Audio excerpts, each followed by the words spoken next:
မင်္ဂလာပါရှင် book note မှာကြိုဆိုပါရရှင်ဒီနေ့မိတ်ဆက်ပေးခြင်းတဲ့စာအုပ်လေးကတော့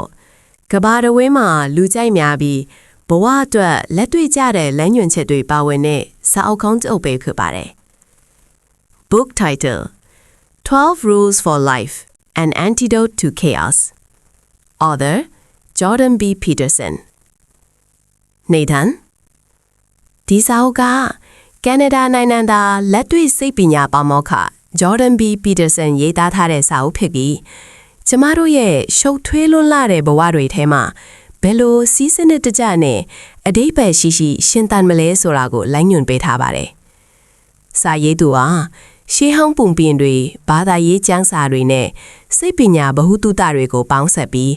လူတစ်ယောက်ရဲ့စိတ်သက်ခိုင်မာစေဖို့အတွက်စီမင်းယုံစနစ်6ကိုတင်ပြထားတာဖြစ်ပါတယ်။အနှစ်ချုပ်ပီတာဆန်ကလောကကြီးမှာ chaos ဆိုတဲ့ရှုပ်ထွေးပွေလီမှုနဲ့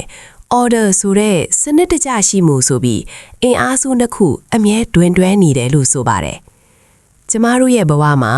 အခက်အခဲတွေဒုက္ခတွေဆိုတာရှောင်လွဲလို့မရတဲ့အရာတွေပါ။ဒါပေမဲ့အဲ့ဒီရှုပ်ထွေးမှုတွေထဲမှာမြင့်မသွားပဲဟန်ချက်ရည်ညီရှင်သန်နိုင်ဖို့အတွက်ကိုတာဝန်ယူမှုpersonal responsibility ရှိဖို့ကအဓိကကြပါတယ်။စာအုပ်ထဲမှာ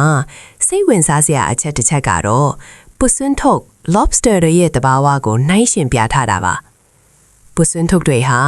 တိုက်ပွဲမှာနိုင်တဲ့အခါရင်ဘတ်ကိုမှတ်ပြီးသွာလာကြတယ်လို့ရှုံးတဲ့အခါမှာတော့ကုတ်လေးနေတတ်ကြပါတယ်။လူတိုင်းတွေလည်းထိုနည်းတူပါပဲ။ကိုယ့်ရဲ့ကိုယ်နီဟန်ထားကိုမှတ်ထားပြီးကိုယုံကြည်မှုရှိရင်းဆိုင်ခြင်းကဦးနောက်ထဲကဓာတုပစ္စည်းတွေကိုပြောင်းလဲစေပြီးဘဝကိုပုံမကောင်းမွန်လာစေနိုင်တယ်လို့ဆိုပါတယ်။ဒါပြင်ပီတာဆန်ကကိုတခြားသူတွေနဲ့မနှိုင်းယှဉ်ပဲမနေ့ကကိုထက်ဒီနေ့ကိုကပိုကောင်းနေဖို့ကိုပဲအာယုံစိုက်ဖို့တိုက်တွန်းထားပါတယ်။ကျမတို့ဟာကိုအိမ်ရှိကအမိုက်ကိုတောင်မလွဲနိုင်ပဲကဘာကြီးကိုပြောင်းလဲဖို့မကြိုးစားသင့်ဘူးလို့သူကဆိုပါတယ်။ဆိုလိုတာကတော့ကြီးမားတဲ့ပြောင်းလဲမှုတွေမလုပ်ခင်ကိုယ့်ရဲ့ပတ်ဝန်းကျင်နဲ့ကိုဘဝကိုအရင်ဆုံးစနစ်တကျဖြစ်အောင်ပြုပြင်ဖို့ပဲဖြစ်ပါတယ်။ဒီစာအုပ်ဟာ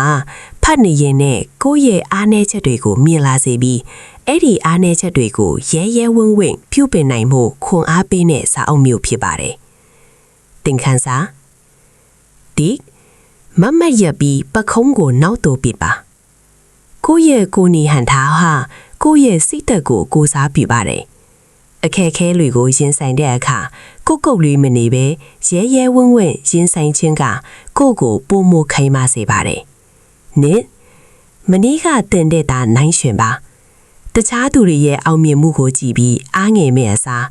မနေ့ကထက်ဒီနေ့မှာကိုဟာဘယ်လောက်အထိတိုးတက်လာတယ်လဲဆိုတာကိုပဲအဓိကထားစမ်းစစ်ပါ။သုံးအမှန်တရားကိုပြောပါတော့မဟုတ်အ ਨੇ ဆုံးတော့မူသားမဆိုပါနဲ့လိညာချင်းကကိုယ့်ရဲ့စရိုက်ကိုဖျက်ဆီးယုံတာမကဘဝကိုလည်းပုံမရှုပ်ထွေးစေပါတယ်အမှန်တရားကိုလက်ခံထားခြင်းကရှုပ်ထွေးမှုတွေကြားမှာလားမပြောက်အောင်ကူညီပေးပါလိမ့်မယ်ဒီစာအုပ်လေးဟာတင်းရဲ့ဘဝကိုပုံမခိုင်မာပြီးအဓိပ္ပာယ်ရှိစေဖို့အတွက်အများကြီးအထောက်အကူပြုမှာပါနားဆင်ပေးတဲ့အတွက်ကျေးဇူးတင်ပါတယ်ရှင်